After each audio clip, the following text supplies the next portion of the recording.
This is Ground Media UG. Jenny Mukwano, muli mutya? Sibubi, ate obamu.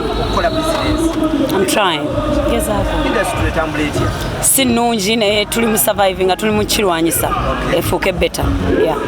Tutukire ku point engeri gy'olina okuduka. Yes.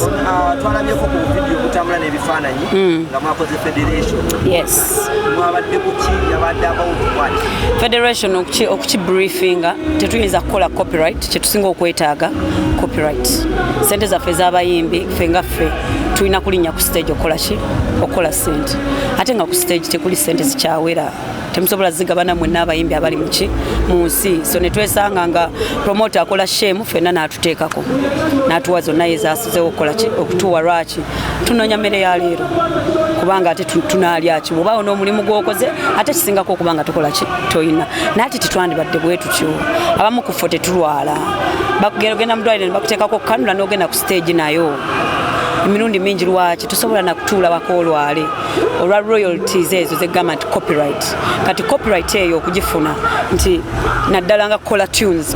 zaffe tetuzifuna mu ssente ate zibaddewo emyaka n'emyaka abamu ku ffe tubadde tuinvestinga mu music kuva ku myaka mito ssente zaffe we tuzikola we tuzizaamu naye ate abalala bebakola ki be batwala ffe tukola abalala ne batwala kati okwetaasa twagala federation protecting abayimbi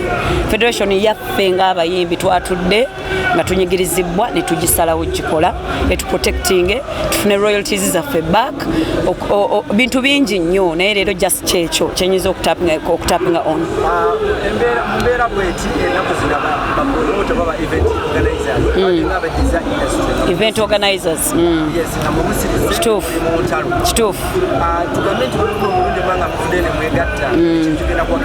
yes of course bonna bakola mu abafuna mu kino ekintu bonna ba benefiting mu kino ekintu of course tebayinza kutwagala mbu tukwatagane okitegeera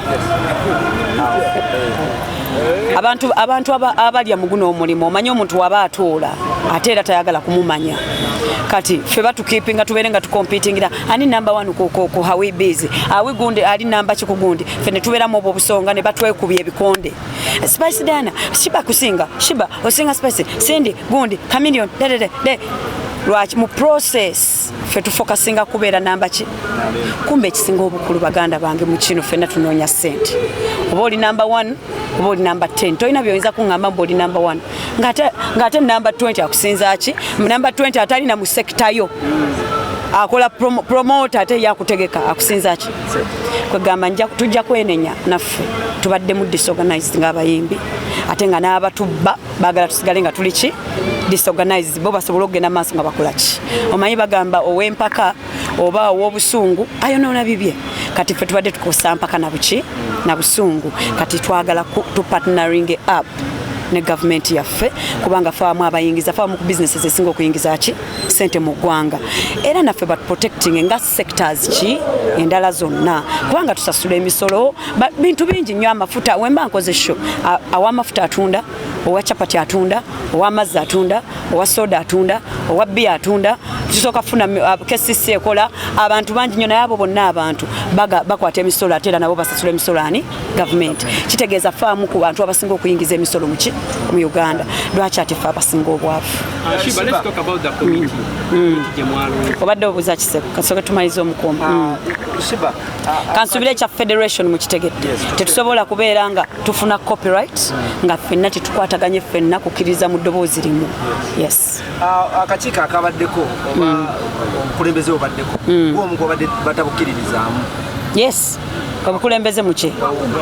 tewabaddewo obukulembeze nedda association sebo zibeera under federations nze sibaddeeko mu association because association temalira kizibu federation yemale ki kati twazze era ne umamu eri mu association ezirimu under the federation kino si kya association era nakati okiraba tuvuddeko era mwagala twekube ekyo si kye tuliko leero twakwataganye as one ng'entalo zaffe zonna n'obukuukulu bwaffe bwonna tubuzizaaki ebbali tulwanirire ki bizinesi yaffe kubanga abamu ku ffe tuli bwana bwambaata kano ka bizinesi ke katukola ki ke katubeezaawo okuva myaka emito oli mumativu ne interim committee gye mwalonze okuba nti Eddie Kenzo ye president gwe vice Bebe Kulu ye financial minister anti siyinza butaba mumativu ng'ate abantu be balonze eno committee teyavudde mu bbanga ate abayimbi banasi be batudde ne balonda nedda twabadde mu hall Fena ennaku eziwerako nga twogera ku bizibu byaffe ne tumanya abayinza otukiikirira ne tumanya ebintu bino saagala tubiyingizeemu negativity ne King Saa yakubye emmeeza bireke era mu maka abooluganda bakubaŋŋana era ne bamala ne balira ku sowaani y'emu tebakyusa taata na maama so ebyo si bikulu we muba munaatera okukwatagana of course okukwatagana mubeeramu okusooka okudisagreewinga paka we mwagreewinga so byonna byogenda okumbuuza tebyetaagisa ekikulu kati kyenjagala ensi yonna emanye twakwataganye ng'abayimbi bwakinnoomu bwekite voice liri ki federation yaffe Ugandanational Musicians Federation Limited yes federation yaffe ekola ki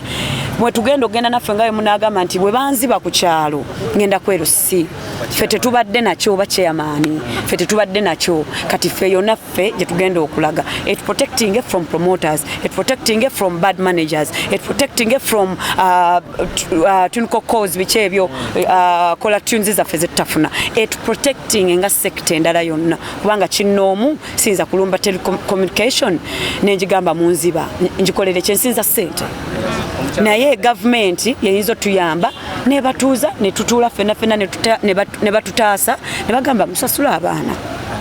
Sheeba embaga ko badde bitambula bingi mawulire nga mwekuba gone spice tugambe mukati mwadinganye nga twekuba tutya nga mwesojja tutya watulaba twesojja tutya kinnyonnyole agamba tabeerako kyali wange ono agamba yali kyali wange kati mbadde nsaba ebyo byonna tebiri mu makulu federation si ekibalese wano sebo tugatta tugezaako kugattera mwe mukyagezaako kukola ki temugenda kusobola ku luno mumanyi lwaki twategedde nti mwate kye mwagala ffe tusigale nga mmwe mweyongerayo ffe nga tulye ntwekuba tuleme kufokasinga ku bitugasa kweyongerayo mu maaso ekisinga obukulu tufokasinge eno federation si yakikamaama otegedde nnyabo tetwagenze kumanyagana eno federation is a business institute twatudde ng'abayimbi so ebyo byonna ebyokwekuba olaba naffe twatudde kitegeeza tebikyagasa twatudde tukole kuki ku bizinesi so mutuleke nammwe mutuwagire mutuleme kutubuuza bibuuzo byakwekuba mutukwatire wamu industry yonna ejja kufuna munammwe naye nga ffenna tufuna kyenkanya ate nga buli omu atwala kyalina okukola ki tulwanirira kyaffe buli omu atwale kyalina okukola ki buli omu atwale kyalina otwala naye mulimu abayimbi abamu abagamba muno temwabayisa ate mu federation okubeerawo federation eri open essaawa eno naawe ne bwogamba oli muyimbi okitegedde nnyabo tukuteekamu that's how open the federation is kyova olaba kiri waggulu era omuyimbi yenna eyo gy'oli tuyinza okuba tewabaddewo naye jangu okitegedde mukwano jangu of course ennaku ze twalimu zaali ntono nnyo nga tetwagala ekintu kino kikole ki kyanguwe ne tutuukako abamu abaali basobola okubeerawo abamu abataasobodde kubeerawo ne batasobola kukola ki naye twabakiikirira nga ffenna tuli mu ku voice ki yeyo voice y'eggwanga eyaffe ya federation yaffe